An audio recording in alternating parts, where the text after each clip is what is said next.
This is a spill of national significance. Hundreds of thousands of gallons of crude oil, threatening a huge natural disaster in the Gulf. The local economies and livelihoods of the people of the Gulf Coast, as well as the ecology of the region, are at stake. Wind power, nuclear, clean coal, offshore oil drilling. Do the risks outweigh the benefits? Good evening. The news just keeps getting worse in the Gulf of Mexico, with 200,000 gallons of oil gushing each day from far beneath the sea.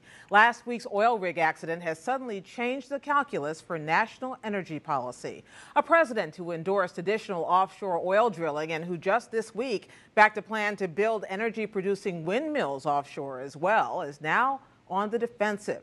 EPA Administrator Lisa Jackson was part of a phalanx of federal officials dispatched to the Gulf today.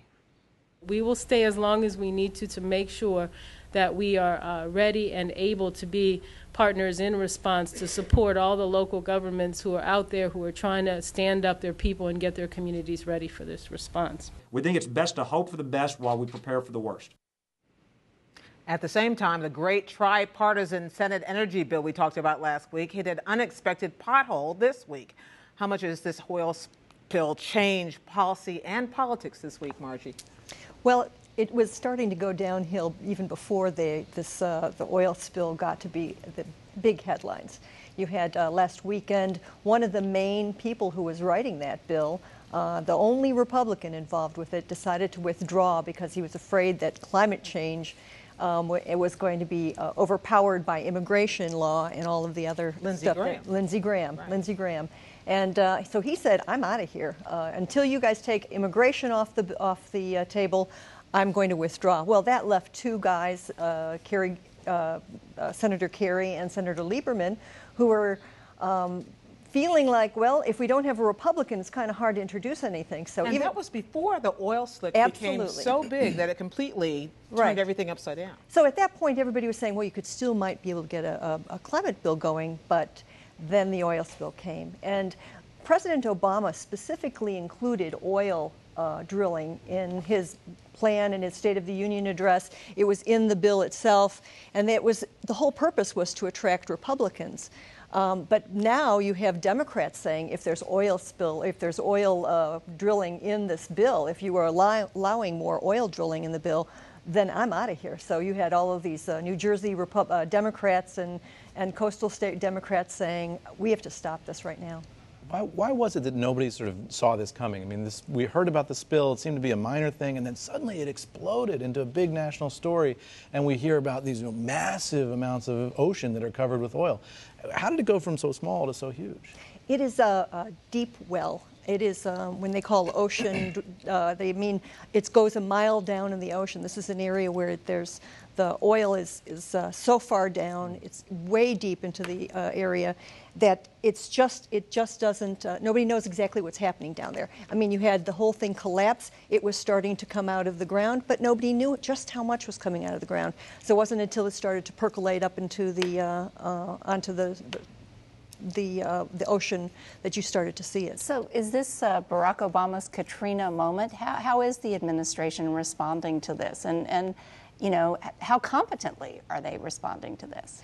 Well, I think they're doing a pretty good job at this point. They let BP handle it at first because BP said they could handle it. They said it's really not that bad. We have the booms and things like that to put around the oil spill. So wait a second. We allow the company that's behind the problem police itself, and we said okay for how long? For about a week, as long as we thought that it wasn't too bad. We sent the Coast Guard down. We had all kinds of people down there, but today you saw about half of his cabinet go down, make a big scene about it all. And what the president is saying now is there's not going to be any new oil drilling offshore until they do an investigation of the whole thing. However, he's not saying that it stops any new oil drilling off the coasts. But the administration aside, I mean, the whole drill, baby, drill, that was one of the big slogans of a lot of the Republican candidates. And I'm wondering how those people are reacting to this kind of a disaster. Well, they've disappeared.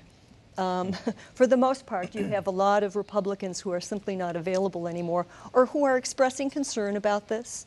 Mary Landrieu, who's the Democrat from Louisiana, is expressing a lot of concern, even though in the past she said this kind of a spill could not occur. Well, but then we have, of course, Sarah Palin from Alaska, who was Miss Drill, Baby Drill, and she came out today and said this isn't the kind of drilling she was talking about, but her state was also the one that suffered when the Exxon Valdez accident happened more than 20 years ago. How does this compare to that? This is now being looked at as potentially as bad or worse than the Exxon Valdez. We won't know until they really start to calculate how much oil is coming out and how long it stays open without being capped. They don't know how to do that when you're talking about this deep ocean drilling. One of the things that was different is that Exxon Valdez was a ship, and this is something coming from underground, and we don't know where it ends.